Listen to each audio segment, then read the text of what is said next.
Good morning my dear students. तो last class में हमने ग्रुप की डेफिनेशन पढ़ी है और उस डेफिनेशन के आधार पर क्वेश्चंस को कैसे सोल्व करते हैं और क्वेश्चंस में भी हमने किस पैटर्न के क्वेश्चन सोल्व किए हैं कि कंपोजिशन टेबल बनाकर क्वेश्चन कैसे सोल्व किए जाते हैं। ठीक है, तो देखिए ज़रा, आज पहले एक रिजल्ट देख लेते हैं, उसके बाद क्वेश्चन स्टार्ट करते हैं। रिजल्ट क्या है स्टूडेंट्स? कभी कभी आपके सामने आता है एडिशन मॉड्यूलो एन आता है। ठीक है ना, तो इसका मतलब क्या होता है कि जैसे मान लो आपके पास ए और बी कोई दो नॉन नेगेटिव इंटीजर्स हैं। ए और बी आपके पास कोई दो नॉन नेगेटिव इंटीजर्स हैं। ठीक है, अब अगर इन पे आपने एडिशन मॉड्यूलो एन डिफाइंड किया है तो वो कैसे डिफाइंड करते हैं? ए और बी का आपको सम करना पड़ेगा। ए और बी का आपको सम करना पड़ेगा। ठीक है, और ये सम एक्चुअल में होता क्या है स्टूडेंट्स? ये जो ए और बी का जो सम होता है वो एक्चुअल में आपका कुछ इस तरह से डिफाइंड होता है। या तो ये सिंपल ए प्लस बी आएगा, या तो ये सिंपल ए प्लस बी आएगा, या फिर ये ए प्लस बी माइनस एन आएगा। अब आप कहोगे सर कौन सा कब आएगा? तो बड़ा इजी सा है। अगर ए प्लस बी का सम लेस देन एन है, ए प्लस बी का सम लेस देन एन है, तो उस स्थिति में तो ये ए प्लस बी आएगा। और अगर ए प्लस बी का सम एन से बड़ा हो जाए या एन के बराबर हो जाए तो उस केस में ए प्लस बी माइनस एन आएगा। ठीक है, आप इसे एग्जाम्पल की हेल्प से समझ सकते हो। जैसे पहले तो मैंने एडिशन मॉड्यूलो एन बताया कि होता क्या है। ठीक है, ए और बी का सम होता है और ये सम कैसे डिफाइन करते हैं? ए प्लस बी या ए प्लस बी माइनस 5। ए प्लस बी कब फाइंड आउट करते हैं? ए प्लस बी कब लिख पाते हैं? जब आपके पास ए प्लस बी क्या हो, 5 से छोटा हो।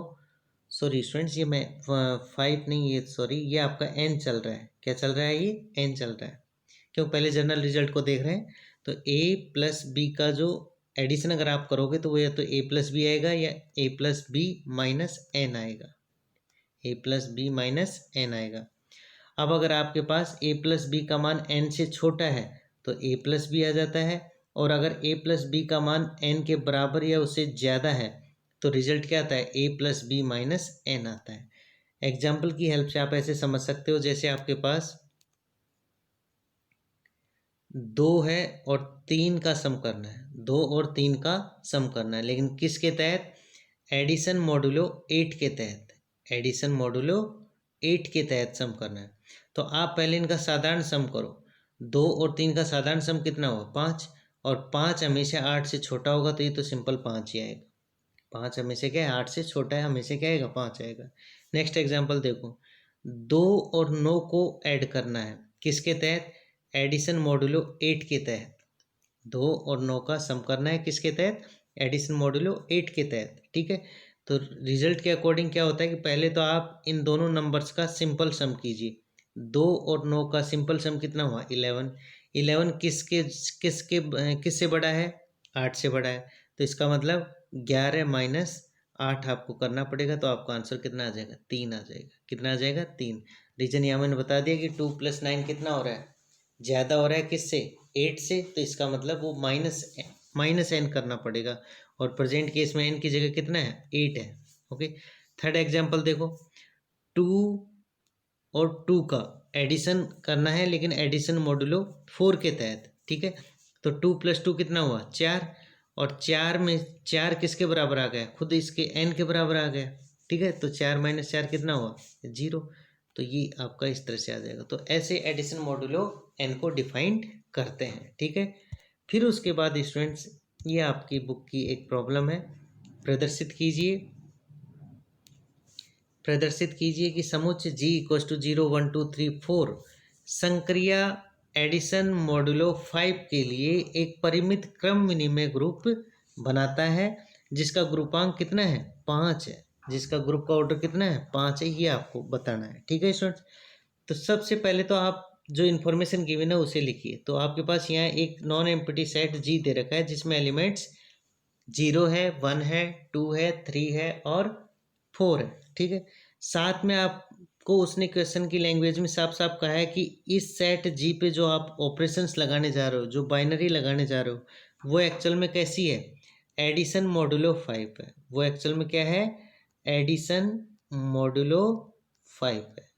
ठीक है, ये आपको दे रखा है। ठीक है, तो अब स्टूडेंट्स अगर इस क्वेश्चन को करना है तो सबसे पहले आपके पास ये कुछ इस तरह के सम होने चाहिए।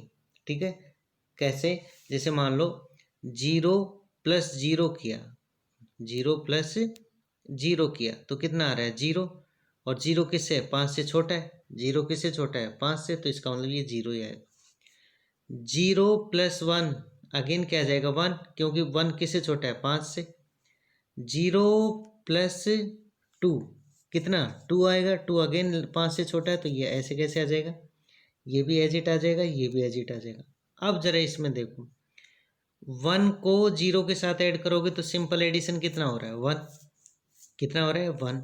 और ये जो आपके पास यहाँ पे एडिशन मॉड्यूलो है, ये क्या है, 5 है।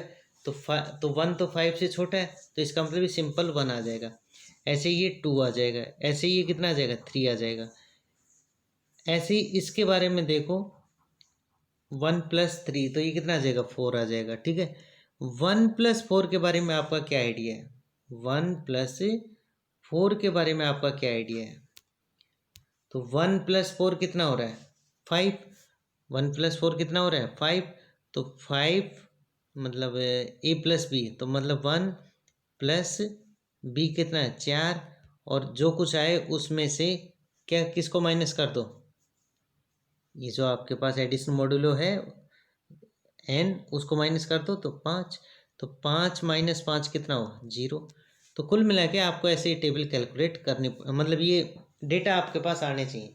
अब जैसे सबको तो करेंगे नहीं यहाँ पे, रैंडमली आप जैसे इसको उठा लो, इसी को ले लीजिए, 4 और 3 का सम तो करना है, लेकिन एडिशन मॉड्यूलो 5 के लिए। तो बताओ कितना हुआ, 4 + 3 कितना हुआ, 7। और 7 किससे छोटा है, सॉरी 7 किससे बड़ा है, 5 से। तो इसका मतलब 4 + 3 - 5 कर दो, तो 4 3 7, 7 में से 5 गए तो कितना बचा, 2 बचा। तो यही आपका ऐसे रिजल्ट आ जाएगा। ठीक है, तो होपफुली आपको एडिशन मॉड्यूलो के जो बेसिक प्रॉब्लम है वो आपकी दूर हुई होगी।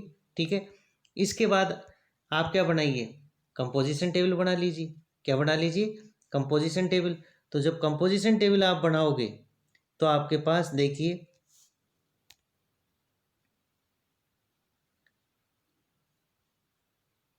एक तो आप हॉरिजेंटल साइड से लिखोगे और एक वर्टिकल साइड से। तो जब आप हॉरिजेंटल साइड लिख रहे हैं तो आपके पास 0 1 2 3 4 है, और इधर 0 1 2 3 4 है। ठीक है, और इस समय ऑपरेशन आपका क्या है, एडिशन मॉड्यूलो 5 है। ठीक है, तो ये सब डेटा, 0 को 0 में ऐड करोगे तो 0 आएगा, 0 को 1 में ऐड करोगे तो 1 आएगा, 0 को 2 में ऐड करोगे तो 2 आएगा। ऐसे ही फर्स्ट रो आ जाएगी, ऐसे ही सेकंड रो आ जाएगी, थर्ड रो आ जाएगी, फोर्थ रो आ जाएगी। ठीक है, तो होपफुली ये सब आप कैलकुलेट कर लोगे, क्योंकि पुरानी जितनी वैल्यूज हैं सब मैंने पीछे समझा रखी है। ठीक है, तो ये आपकी टेबल आ गई। अब आप ये बताओ, क्या ये क्लोजर प्रॉपर्टी को सेटिस्फाइड करेगी, बिल्कुल करेगी। क्यों, क्योंकि क्लोजर प्रॉपर्टी अगर आपको संकरीय सारणी से चेक करनी है तो आप ये देख लो उसके जो एलिमेंट्स आ रहे हैं वो सेट के एलिमेंट्स हैं या नहीं है। तो आप देख सकते हैं यहाँ पे संकरीय सारणी के एलिमेंट्स क्या हैं, 0 है, 1 है, 2 है, 3 है और 4 है। तो इसका मतलब क्या हुआ कि ये जो प्रॉब्लम है ये क्या है, संवर्त नियम का पालन करेगी। ठीक है, तो पहले मैंने ये बताया। फिर दूसरा है साचरीय नियम। ठीक है, तो साचरीय नियम भी यहाँ आप चेक करके बता सकते हो रैंडमली, लेकिन इतनों को कैसे चेक करोगे, तो एक जनरल रिजल्ट अपन लिख देते हैं कि ए एलिमेंट ऑफ जी लिया, बी एलिमेंट ऑफ जी लिया, सी एलिमेंट ऑफ जी लिया। तब हम देख सकते हैं कि क्या ए एडिशन मॉड्यूलो 5 और उसका सम मतलब उसके साथ ऑपरेट किया है बी एडिशन मॉड्यूलो 6 को। तो ये हमेशा ए एडिशन मॉड्यूलो 5 बी और प्लस सी मतलब एडिशन मॉड्यूलो 5 के लिए रहेगा। ठीक है, तो इस तरह से आप इसे देख सकते हो, और यहाँ कोई फर्क नहीं पड़ेगा क्योंकि ए बी सी अपने आप में कैसे हैं, नॉन नेगेटिव इंटीजर्स हैं, तो ये प्रॉपर्टी हमेशा फॉलो होगी। ठीक है, नेक्स्ट देखिए, नेक्स्ट आपको आइडेंटिटी एलिमेंट के बारे में बताना है, तो वो आप टेबल से आसानी से देखकर बता सकते हो। तो इस टेबल की खास बात क्या है कि इसमें ई बराबर 0, उपरोक्त संक्रिया का क्या है, तत्समक अवयव है, आइडेंटिटी एलिमेंट है। क्यों? क्योंकि आप देखिए कि जब आप जीरो से ऑपरेट कर रहे हो, जीरो से इस रो को ऑपरेट करोगे तो वापस आपको यही रो मिल रही है। तो इसका मतलब जीरो इस ऑपरेशन, जीरो इस प्रॉब्लम में क्या है, तत्समक अवयव। क्या है? तत्समक अवयव है। ठीक है। फिर उसके बाद आता है आपके पास प्रतिलोम अवयव। तो प्रतिलोम अवयव को कैसे पहचानते हो आप? मैंने बता रखा है आपको। आइडेंटिटी मिल चुकी कितनी है इसमें, आइडेंटिटी अभी बताई थी कितनी है, जीरो। अब आप देख लो पहली पंक्ति में जीरो कहाँ मिल रहा है, यहाँ पे मिल रहा है। तो इसका मतलब जीरो का इन्वर्स जीरो। ओके। दूसरी पंक्ति में जीरो कहाँ मिल रहा है, यहाँ पे मिल रहा है। ठीक है। तो इस जीरो का इन्वर्स क्या है, मतलब सॉरी, ये द्वितीय पंक्ति में आइडेंटिटी एलिमेंट यहाँ पे आ रहा है। ठीक है। तो इसका मतलब वन का जो इन्वर्स है वो क्या है, फोर है, और फोर का इन्वर्स क्या है, वन है। ठीक है। ऐसे ही आप जब आप सेकंड थर्ड रो में जाओगे तो आइडेंटिटी कहाँ पे है, यहाँ पे है। ठीक है। और ये कब मिल रहा है आपको, ये मिल रहा है आपको स्टूडेंट्स टू एडिशन मॉडुलो 5 और 3 करने पे। तो इसका मतलब दो का इन्वर्स कितना है, तीन है, और तीन का इन्वर्स कितना है, दो है। समझे? ठीक है। तो ये कुछ इस तरह से आप इन्वर्स देख सकते हो। तो यहाँ मैंने लिख रखा है कि जीरो का प्रतिलोम क्या है, जीरो है। वन का प्रतिलोम चार है, टू का प्रतिलोम तीन है, और तीन का प्रतिलोम दो है, और चार का प्रतिलोम एक है। ठीक है स्टूडेंट्स। तो ये आपने इसके इन्वर्स एलिमेंट के बारे में बात की। ठीक है। उसके बाद आता है आपके पास संक्रिय सारणी को अगर आप देखेंगे तो ये कैसी है, विकर्ण सममित है। कैसी है, विकर्ण सममित है। तो इसका मतलब एडिशन मॉडुलो 5 के लिए ये किसको फॉलो करेगी, क्रम नियमितता के नियम का पालन करेगी। ठीक है। फिर लास्ट में उसने ये भी कहा है कि इसका ग्रुपांक बताइए। तो ग्रुपांक का मतलब उसका ऑर्डर बताइए। और ऑर्डर कैसे बताया था मैंने आपको, नंबर ऑफ एलिमेंट्स परिमित हों तो आपका फाइनाइट ग्रुप होता है, अदरवाइज इनफाइनाइट ग्रुप होता है। तो अभी आपके पास प्रेजेंट जो एग्जांपल है उसमें जी सेट ले रखा है, जी सेट ले रखा है ना शायद, देख लीजिएगा। तो जी सेट जो ले रखा है उसमें एलिमेंट जीरो है, वन है, टू है, थ्री है और फोर है। तो टोटल कितने एलिमेंट हैं, one two three four five. तो इसका ग्रुपांक कितना है, पाँच है। इसका ग्रुप का ऑर्डर कितना है, पाँच है। ठीक है। तो बस यही आपको बताना था। तो कि ये ग्रुप है या नहीं है। तो ये ग्रुप, अतः दिया गया समुच्चय जी इस संक्रिया एडिशन मॉडुलो प्लस 5 के लिए एक पांच ग्रुपांक का परिमित क्रम विनिमय ग्रुप है। मतलब सारी चीज़ें क्लियर हो रही हैं आपकी। पहली बात ये ग्रुप है, दूसरी बात ये क्या है, कम्यूटेटिव ग्रुप है, तीसरी बात क्या है, इसका ऑर्डर क्या है। तो ऑर्डर इसका कितना हो जाएगा, पाँच हो जाएगा, क्योंकि इसमें पांच एलिमेंट प्रेजेंट है। ठीक है। फिर नेक्स्ट देखिए आप,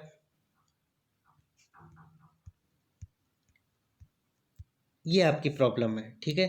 तो बड़ी इजी सी प्रॉब्लम है स्टूडेंट्स, कंसेप्ट इसका भी वही है जैसे पुरानी प्रॉब्लम थी, बस स्ट्रक्चर चेंज हो गई। अब जो आपके पास सेट लिया है आपने, उसमें जी सेट है, उसमें क्या है, जी सेट है। जी सेट में कितने एलिमेंट हैं, ए बी सी डी, चार एलिमेंट हैं। ठीक है। लेकिन उन्होंने ए को टू क्रॉस टू की मैट्रिक्स डिफाइंड किया है, बी को टू क्रॉस टू की मैट्रिक्स डिफाइंड किया है, सी को टू क्रॉस टू की मैट्रिक्स डिफाइंड की है, और डी को भी ऐसे डिफाइंड किया। अब ये आपसे पूछ रहा है कि बताइए ये अवयव गुणन के लिए क्रम विनिमय है नहीं है। आपको ये बताना है कि ये अबेलियन ग्रुप है या नहीं है। किसके लिए, मैट्रिक्स मल्टीप्लिकेशन के लिए। किसके लिए, मैट्रिक्स मल्टीप्लिकेशन के लिए। तो वैसे तो मैं आपको बता देना चाह रहा हूँ स्टूडेंट्स, जितने भी मैट्रिक्स मल्टीप्लिकेशन के लिए ग्रुप होते हैं वो ज़्यादातर आपका नॉन कम्यूटेटिव ग्रुप बनते हैं। कुछ एक हैं जो कम्यूटेटिव बनाते हैं। ठीक है। तो ये एक ऐसा एग्जाम्पल है जिसमें जो फाइनली ग्रुप मिलेगा आपको वो कैसा मिल रहा है, कम्यूटेटिव टाइप का मिल रहा है। लेकिन ऐसा कोई फिक्स नहीं होता है कि हमेशा ही आपको कम्यूटेटिव मिले, कई बार आपको नॉन कम्यूटेटिव भी मिलता है। ठीक है। तो देखिए ज़रा, अच्छा अब इसमें भी आपको क्या है, सॉरी ये आपका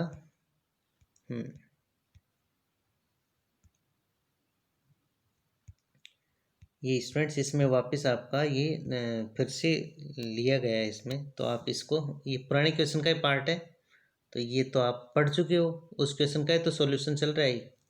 तो ये आप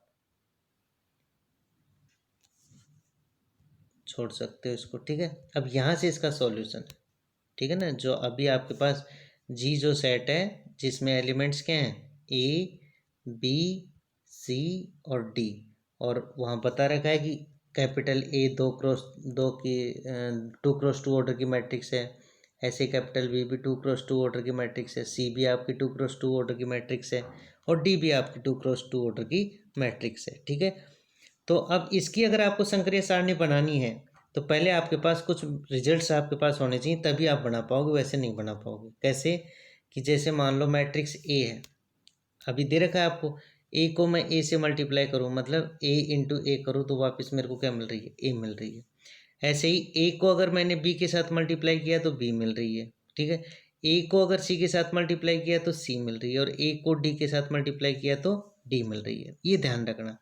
अब आप कहोगे सर ऐसा ही क्यों लिया, भाई आप सिंपल सी बात है, कैलकुलेट तो आपको ही करना है, लेकिन आप एक टेक्निक पकड़ सकते हो। जैसे सेट में एलिमेंट्स क्या क्या हैं, ए है, बी है, सी है और डी है, इनका मल्टीप्लिकेशन होने वाला है, तो आप फिक्स कर लो। जैसे मान लो ए का ए के साथ, ए का बी के साथ, ए का सी के साथ और ए का डी के साथ।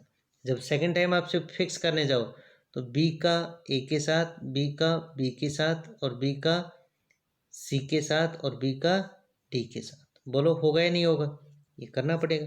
ऐसे ही सी के लिए सी डॉट ए कर लीजिए, सी डॉट बी कर लीजिए, सी डॉट सी कर लीजिए, सी डॉट बोलो डी कर लीजिए। ठीक है, तो ये आपको ऐसे मिल जाएंगे। तो ये सिंपल मैट्रिक्स मल्टीप्लिकेशन किया हुआ है, होपफुली आप ये कर लोगे। ठीक है, तो ये मैंने सारी जो जो रिक्वायरमेंट्स थी वो सारी चीज़ें कैलकुलेट करके आपके सामने लिख रखी है। ठीक है, अब इसकी संक्रिय सारणी बना लो। तो संक्रिय सारणी बनाने का वही ट्रेडिशनल तरीका, क्या, रो वाइज और कॉलम वाइज एलिमेंट्स लिख लिए, ये लिख दिए मैंने एलिमेंट्स। ठीक है, अब मैं क्या कर रहा हूँ, अच्छा अब सिंपल सी बात है, इसका और इसका गुणनखंड क्या देगा ये, और ए इंटू ए आपको क्या देगा, first first row first column की फर्स्ट एंट्री देगी। ठीक है, तो ये वापिस आपका क्या आ जाएगा, ए आ जाएगा। ठीक है, तो ये मैंने ऐसे ये पुराने जितने, जैसे मान लो कोई कहेगी सर ये एंट्री कैसे आई, सॉरी कोई आपसे पूछे कि ये एंट्री कैसे आई, तो आप बता दीजिए, ये इससे एक लाइन ड्रॉ कीजिए, ये लाइन ड्रॉ कीजिए, तो ये किस किस से मिल रहा है, ये मिल रहा है डी इंटू सी से। तो अब आप देख लो डी इंटू सी बराबर क्या आएगा, बी आ रहा हो। तो अभी मैं जब थोड़ी देर पहले कैलकुलेट करके बता रहा था, तो डी इंटू सी देख लो, ये रहा डी इंटू सी, ये तो डी मैट्रिक्स, ये सी मैट्रिक्स, दोनों का मल्टीप्लिकेशन करोगे तो ये आ रहा है 0 1 - 0। ठीक है, तो इसका मतलब ये मैट्रिक्स आपकी क्या आ गई, बी मैट्रिक्स है। ठीक है, तो ये आप बना लीजिए। अब संक्रिय सारणी बना ली, संक्रिय सारणी बना, अब आप देखो संक्रिय सारणी का प्रत्येक एलिमेंट किससे बिलोंग कर रहा है, सेट से बिलोंग कर रहा है, तो इसका मतलब क्लोजर प्रॉपर्टी सेटिस्फाइड है। ठीक है, फिर उसके बाद एसोसिएटिव, तो देखो स्टूडेंट्स एसोसिएटिव हो जाएगा मल्टीप्लिकेशन के लिए, बस ये ध्यान रखना। जैसे एसोसिएटिव प्रॉपर्टी कैसे लगाते हो आप, ए स्टार बी स्टार सी बराबर ए स्टार बी स्टार सी, यही तो लगाते हो साचर्य के लिए। ठीक है, तो अब यहाँ पे मेरे पास ए इंटू बी, मतलब दो मैट्रिसेस का प्रोडक्ट, इंटू सी बराबर ए इंटू बी इंटू सी। ठीक है, ये है। तो अब इससे क्लियर है स्टूडेंट्स क्या, कि अगर ए बी डिफाइंड है और बी सी डिफाइंड है, ए बी और बी सी अगर डिफाइंड है, तो हमेशा ये किसी भी जो अभी आपके जो सेट दे रखे हैं उन सब मैट्रिसेस के लिए हमेशा क्या है, इस रूल को फॉलो करेगी। बस ध्यान रखना है कि ए बी और बी सी आपके डिफाइंड होने चाहिए। ठीक है, तो ये आप शास्त्रीय नियम भी यहाँ पे लागू होगा। फिर नेक्स्ट आप देखिए, क्या टेबल से आप देख सकते हैं कि ई बराबर क्या है, ए इसकी क्या है, आइडेंटिटी एलिमेंट होगा, क्योंकि ई बराबर ए रखते हो तो इसका मतलब ए से किसी पंक्ति या रो को मल्टीप्लाई करने पे वापस वही पंक्ति या वही कॉलम मिल रहा होगा, तभी आपने उसे आइडेंटिटी कहा है। फिर लास्ट में आता है आपका इन्वर्स एलिमेंट कैसे निकालें, तो इन्वर्स एलिमेंट निकालने का तरीका, आइडेंटिटी आपको पता चल गई क्या है, इसमें आइडेंटिटी क्या है बताइए, इसमें आइडेंटिटी आपकी ए मैट्रिक्स है, क्या है, ए मैट्रिक्स, ये बता रखा है। ठीक है, अब आप देखिए